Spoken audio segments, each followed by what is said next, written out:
श्रेणिकस्यात्मजो मेघो भव्यात्माल्परजो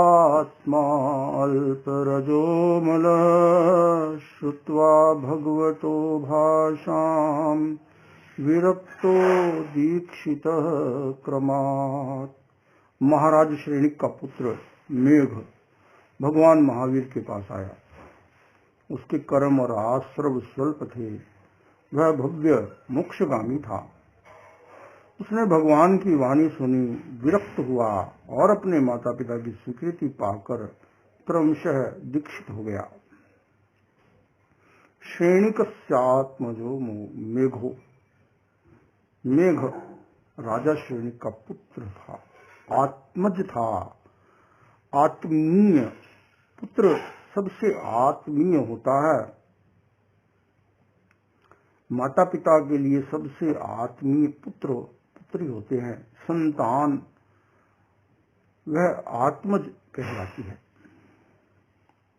वह मेघ कुमार राजा श्रेणिक का पुत्र था, पर राजा श्रेणिक का पुत्र वह इस भव में था।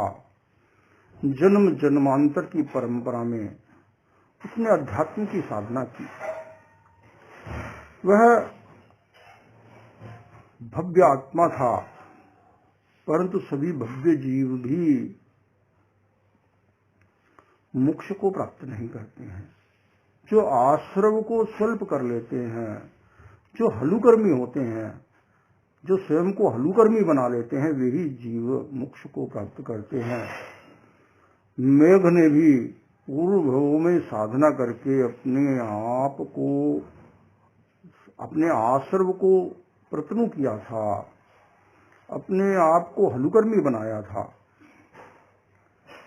तो अनेक लोग जब भगवान महावीर राजगृही नगरी में पधारे तो राजा, राज परिवार के लोग भी और अन्य अनेक लोग भगवान की वह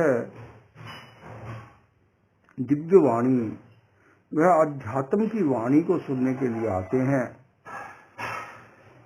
अध्यात्म की वाणी सुनने से हमारे मन के भीतर परिवर्तन घटित होता है। कानों के द्वारा हमारा मन बहुत प्रभावित होता है। जो हम शब्द सुनते हैं उससे मन बहुत प्रभावित होता है। एक शब्द सुनकर व्यक्ति के भीतर क्रोध उत्पन्न हो जाता है। एक शब्द सुनकर व्यक्ति के भीतर काम वासना उत्पन्न हो जाती है। एक शब्द सुनकर व्यक्ति दुख शोक में चला जाता है, हर्षित हो जाता है, सम्मान का अनुभव करने लग जाता है, अपमान का अनुभव करने लग जाता है।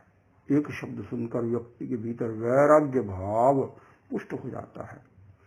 मेघ कुमार राजा श्रेणिक का आत्मज था। जन्म से ही धर्म के संस्कार प्राप्त थे। साधु साध्वियों का और तीर्थंकर, स्वयं तीर्थंकर भगवान का बार बार उन्हें सहयोग प्राप्त हुआ, सानिध्य प्राप्त हुआ। और कुछ उनकी पूर्व जन्म की अपनी साधना भी थी। उनका वैराग्य भाव पुष्ट होता चला गया।